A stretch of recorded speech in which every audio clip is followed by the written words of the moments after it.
Salutations, everybody. It is Matty here today, and this is going to be one of the biggest weeks on the channel thus far. I mean, we got the sacred book here. Those of you who have been around for a while know it means it's preview time. This is the best thing to come out of Fallout 76 because I got this during that preview. But anyway, 3 exclusive previews coming to the MrMattyPlays platform. There are games that I know you guys are excited about, so keep it locked here. If you're new, do consider subscribing. We're 5K away from 400K, which blows my mind. I cannot wrap my head around it. But anyway, thank you so much for your trust and for providing me with these opportunities. So it all begins today with our first preview, which is with Outriders. This is a game published by Square Enix and developed by People Can Fly. This is the team that brought us Bulletstorm, which was then subsequently ported to the PS4 and Xbox One with the name Bulletstorm Full Clip Edition. I played it for the first time this year thanks to PS Plus. It's an arcadey-like first-person shooter that you can tell desperately wants to be more open and exploration-based and get even more crazy, kind of like what we saw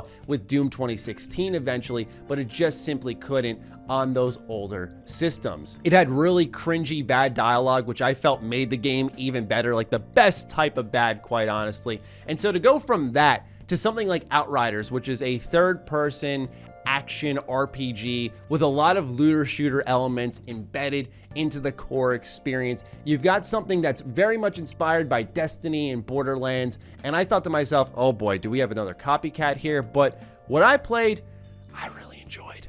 There are some flaws, we'll go over them, but I really liked what I played. So let's get it started. I played as what's called the Technomancer. There's multiple play styles within this game, but this was the exclusive one available for this build in the game that had not been shown off. So I figured I'd go ahead and give this one a whirl, as this was my first time playing the game. Technomancer is pretty much having access to weapons of mass destruction while being a glass cannon, while also being able to self-heal a metric ton. So think of taking out a gigantic rocket launcher, dealing a ton of damage, but you only have like 2,000 health, so you're always sitting around the 100 area because you're constantly re-healing. You can deploy turrets, those can heal you and also apply status effects to your enemies. It's a really interesting class, and given that there are multiple play styles, I personally didn't get to see how these all overlap and how you take out different enemies, which I will say impacted my experience. We'll get into that a little bit as we start to talk about combat. But my entire squad, which you can have a squad of up to 3 in this game,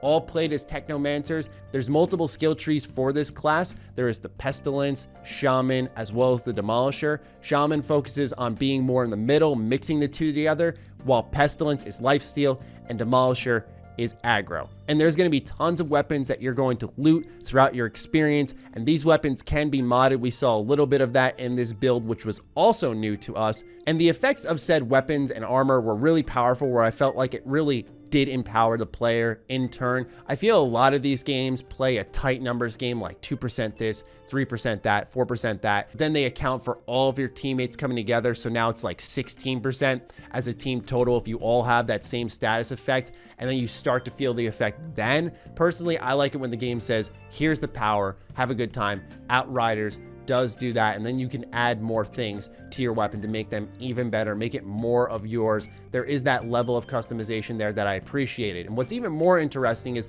most of the time when you go to preview a looter shooter, like when I went to go check out Division or Division 2, they try to put you in a position where you're a much higher level, like towards the end game, so you can sort of feel what the end of that power curve is like, because that's really where it's most enjoyable. But for this build here, we were actually right in the middle, around level 30. So we were in the middle of the game, and I felt really powerful in a lot of ways, and there was constantly loot coming my way. And I thought, wow, if this is the middle of the game, this can be really, really fun at the end game where you hit the top of that power curve. Then it boils down to content updates, post-launch support, all of that stuff. But I can't really tell that from, of course, a preview. So let me just make it very clear that while I enjoyed Bulletstorm for its somewhat cringy bad nature, you're getting a lot more of that here in Outriders. So if you're looking for a good story, I did not get the vibe that it's going to be told here. There is a very interesting universe, and you can find journal entries scattered about these shooting galleries that help fill things out a little bit more. There are side quests that you can take on. There are hub areas that you can explore and interact with different characters. There's lots of characters interacting in these hub areas where you can overhear conversations that once again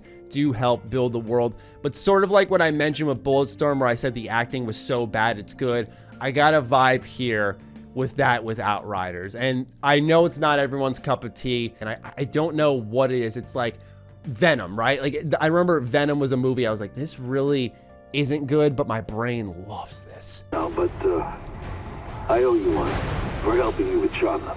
What'd you do to her? Nothing. Never asked to be any kind of dad. Last thing I wanted anyway. Jakob, wait. There's something else.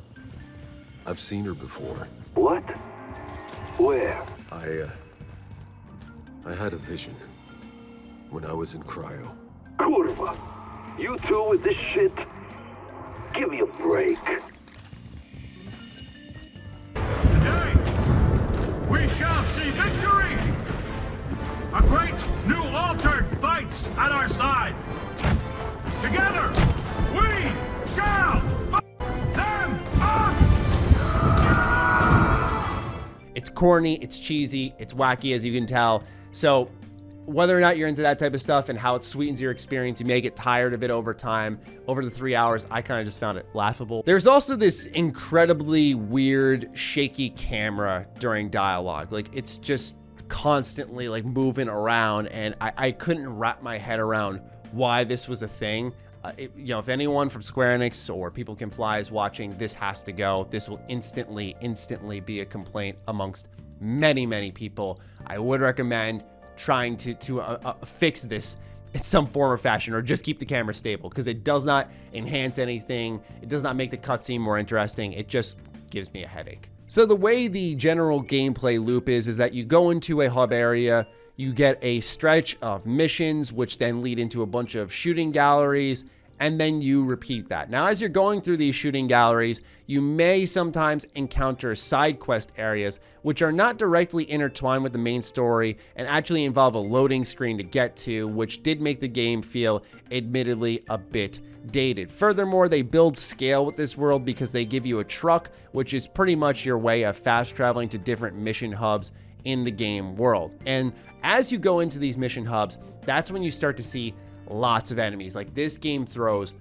waves and waves and waves of enemies your way, where sometimes I felt like it could have been a little obnoxious, because some enemies are very tanky, they're very spongy, and they absorb a lot of health. These are usually reserved for the bosses, which that makes sense, or more often the leaders, like a raider leader or something like that, which takes tons and tons of shots. Almost, I'd say, too much to take down. I know part of this is the challenge of it all, because the game keeps you active and involved. I was constantly moving around. I was constantly engaged. I was deploying weapons. I was using my abilities. The cooldowns are pretty quick depending on how you allot your skills, which I liked. But over time, I was like, okay, this could really wear me down if they're constantly this spongy. However, this brings me to a point I teased earlier in the video. My whole squad was just Technomancers, and while we did a lot of damage, that could mean, however, that we didn't have access to another class that had the ability to, say, shred armor or do damage to these much more tankier, beefy enemies. And so that could be a product of what was happening in my gameplay experience, however. But it's something to be aware of, because I thought the Division 2 had really good, at least at launch, I haven't played it since, really good damaging balance. I felt like the time to kill was just right, where it didn't have you shooting, especially in the Division, into like a human for like 8 hours. It just didn't really make any sense. And so it was a little bit upsetting to see in this game that they went more on the tanky side. And when you combine that with waves and waves, there's a lot of chaos now. It can get very overwhelming for the player, and it's sometimes a good type of controlled chaos, but sometimes I'll be going through a narrow alley and these enemies are just gonna beat you back into a place where you're really not supposed to be fighting. Like, it's not designed for combat. And so that can be an issue too. Whether they tone down the enemy count or they tone down their health amount, or it's about the fact that I just didn't have access to different party members who had different classes, I'm quite unsure of which way is a route to success for this game, but it is something that did stick out like a sore thumb as my experience went on. I mean, I died a lot. I'll be straight up with you guys, and it wasn't like a get good, you're dying a lot, because I felt like the game let you be very agile, you were rolling around. However, there is no jump button, so you are glued to the ground. That is a big deal to me. I did not like that. Combine that with some invisible walls. Yeah, I felt very limited at times, but with that in mind, I don't think it was a skill related thing where I was dying a lot. It's just that the game really overwhelms you sometimes. So is it a class issue? I don't know if it would have made that much of a difference. I personally think it's a health issue and how aggressive the enemies are and where they have them leap onto you in combat. However, during combat, there are these cool combinations. So for example, you could freeze an enemy and then you could do a melee attack or apply another status effect and do a ton of bonus damage. And when you did that, you'd really start to see these bigger waves of enemies, these tanky leaders go down a lot quicker, and that's where it felt good. There was a great amount of synergy, even with classes being the same, so long as we were all mixing and matching. However, while the combat was good to look at and it was fun to play, in my opinion, that did not make up for the fact that it was really loud. Really loud and crunchy. And I thought, okay, maybe it's my computer setup, but then I even saw the peaks when I put this in the editing program, and it was insane. Like, it's a very loud game, which that needs to be turned down instantly. Furthermore, speaking of audio, there's a lot of repeated audio lines in combat, like, I'll get you for this. Like, you hear it all the time. All I'm saying, Square, is if you got like an extra couple $1,000 in your pocket, take it out, hire these actors again, have them each record 10 more lines. I'm telling you, as someone who plays a lot of RPGs, JRPGs, the one-liners, they can wear you down. And even in these types of games, you need variety because it becomes a little memey. So at the end of this preview, I want to emphasize one thing. Outriders is a lot of fun. I actually felt really good playing the game. I walked away happy. I went on a vacation afterwards. I had a week of time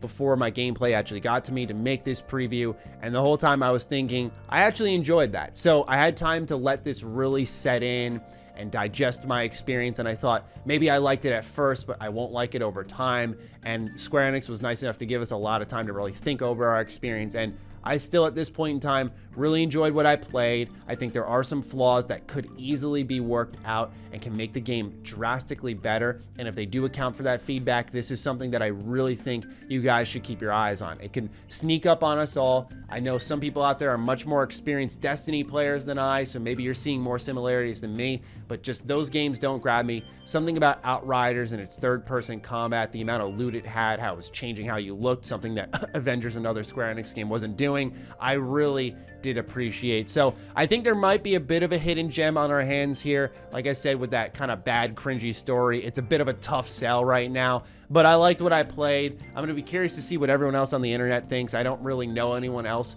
who played the game, so I'll be watching alongside with you guys and seeing what people think, but I leave it in your hands now. What do you think of what I said about Outriders? Are you guys interested now? Let me know in the comments down below. Other than that, follow me on Twitter, follow me on Instagram. Those links are in the description down below. Big thank you to all the patrons who continue to kill it with the support here. You guys are the reason that I'm getting all these opportunities, and I appreciate each and every single one of you. Stay sexy, stay active. I love you all.